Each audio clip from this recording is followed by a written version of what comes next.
نحمده ونصلي ونسلم على رسوله الكريم اما بعد اعوذ باللہ من الشیطان الرجیم بسم اللہ الرحمن الرحیم الف لام میم ذالک الکتاب لا ریب فیہ ھدی للمتقین صدق اللہ مولانا العظیم وصدق رسولہ النبی الکریم الامین ونحن على ذلك لمن الشاہدین والشاکرین والحمد للہ رب العالمین۔ پھر نہایت ہی محترم مکرم معزز سامعین و ناظرین، السلام علیکم ورحمۃ اللہ وبرکاتہ۔ میں نے سورہ بقرہ کی ابتدائی آیات پڑھی ہیں۔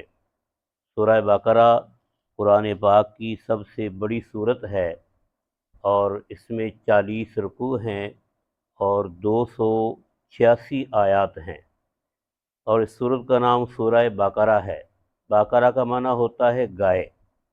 اس صورت میں آگے چل کر ایک گائے کا واقعہ آئے گا، اس کے نام پر پھر اس صورت کا نام رکھا گیا سورہ بقرہ۔ اللہ رب العزت نے سورہ بقرہ کے اندر احکامات بھی نازل فرمائے، منہیات بھی نازل فرمائی، اور بہت سی قوموں کے واقعات بھی اس صورت میں انشاءاللہ آگے چل کر آئیں گے۔ سورہ بقرہ یہ مدنی صورت ہے، یعنی کہ اس کا نزول نبی پاک صلی اللہ علیہ وسلم کی ہجرت کے بعد ہوا، اور ہجرت کے بالکل ابتدائی دور کے اندر اس کی جو آیتیں نازل ہوئیں، لیکن کچھ آیات ایسی ہیں جو نبی پاک صلی اللہ علیہ وسلم کے آخری دور میں اس صورت کے اندر نازل ہوئیں۔ تو سورہ بقرہ جو ہے اس کے اندر اللہ تعالیٰ کے احکامات بھی ہیں، منہیات بھی ہیں، اور پہلی قوموں کے واقعات بھی ہیں۔ اس وقت میں نے سورہ بقرہ کی 2 آیات پڑھی ہیں۔ بسم اللہ الرحمن الرحیم، اللہ کے نام سے شروع کرتا ہوں جو بڑا مہربان رحمت کرنے والا ہے۔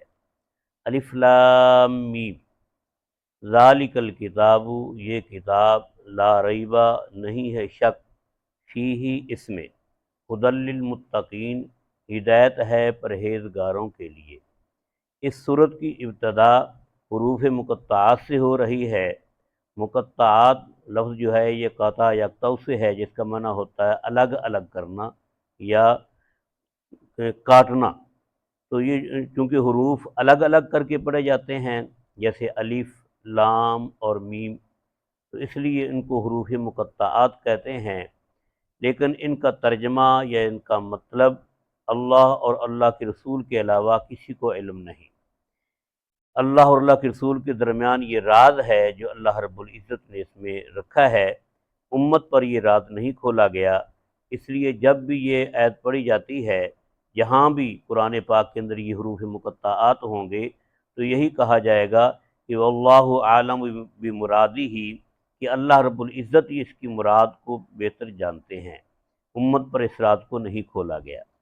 دوسری آیت کے اندر فرمایا ذالک الکتاب، یہ کتاب، لا ریب فیہ، اس کے اندر کوئی شک نہیں کہ یہ کتاب لا ریب ہے، اس کے اندر کسی قسم کا شک و شبہ نہیں، کیونکہ یہ کلام الہی ہے۔ یا دوسری طرح یہ سمجھیں کہ اس کے کلام الہی ہونے میں کوئی شک نہیں، یہ اللہ کا کلام ہے۔ پچھلی صورت میں ہم نے یہ پڑھا، اور یہ تھا کہ اہدنا الصراط المستقیم، یا اللہ ہمیں صراط مستقیم نصیب فرما، سیدھا راستہ۔ تو اللہ رب العزت نے فرمایا کہ جس سیدھے راستے کی تم متلاشی ہو، جس سیدھے راستے کو تم حاصل کرنا چاہتے ہو، ذالک الکتاب، یہ وہ کتاب ہے جس کے اندر اللہ رب العزت نے سیدھا راستہ بیان فرمایا۔ جو اس کتاب کو لے گا، اس پر عمل کرے گا، اس کو سمجھ کر چلے گا اپنی زندگی کے اندر، اللہ تعالیٰ اس کو صراط مستقیم پر چلائیں گے۔ اس لیے فرمایا ذالک الکتاب، یہ ہے کتاب، لا ریبہ، اس میں نہیں ہے شک، کوئی شک اس کتاب کے اندر نہیں۔ عموماً ہم جو کتابیں دنیاوی پڑھتے ہیں مصنفین کی، ان کی ابتدا کے اندر یہ لکھا ہوتا ہے کہ میں ایک انسان ہوں، مجھ سے غلطی ہو سکتی ہے، اگر کسی کو غلطی میری اس کتاب میں نظر آئے تو مجھے مطلع کر دیا جائے، اطلاع کر دی جائے مجھے، اور پھر وہ آدمی التجا کرتا ہے کہ مجھے خبردار کر دیا جائے، آئندہ جو ایڈیشن ہوگا میں اس میں اپنی غلطی کو دور کر لوں گا۔ لیکن قرآن پاک کی الگ ہی شان ہے کہ اللہ رب العزت نے جب اس کی ابتدا کی سورہ فاتحہ کے بعد جب دوسری صورت آئی تو اللہ فرماتے ہیں کہ یہ عام کتاب نہیں ہے، لا ریب فیہ، یہ ہر قسم کے شک و شبہ سے پاک ہے۔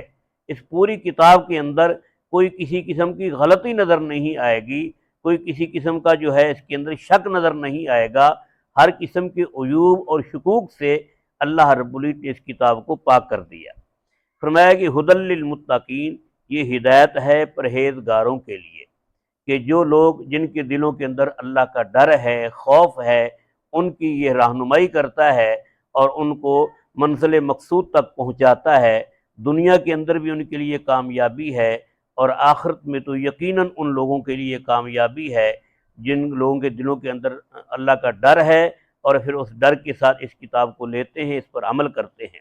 دوسرا یہ کہ ھدی للمتقین فرمایا کہ یہ پرہیزگاروں کے لیے ہدایت ہے۔ کوئی آدمی یہ کہہ سکتا ہے کہ یہ تو عام کفار یا مشرکین یا منافقین کے لیے باعث ہدایت ہونی چاہیے، ہمارے لیے اللہ رب العزت نے فرمایا کہ متقین کے لیے ہدایت ہے، تو یہ اس لیے فرمایا کہ یہ ان کے لیے ہدایت میں اضافے کا باعث ہے کہ جس طبقے کا جو بھی آدمی اس قرآن پاک کو سمجھ کر پڑھے گا، اگر کافر ہے تو اس کو اللہ تعالیٰ ہدایت نصیب فرمائیں گے، اور اگر ہدایت والا متقی پرہیزگار ہے تو اس کی ہدایت کے اندر اضافہ ہوگا۔ اللہ رب العزت ہمیں قرآن پاک کی تعلیمات لینے کی اور سمجھ کر عمل کرنے کی توفیق نصیب فرمائے، آمین۔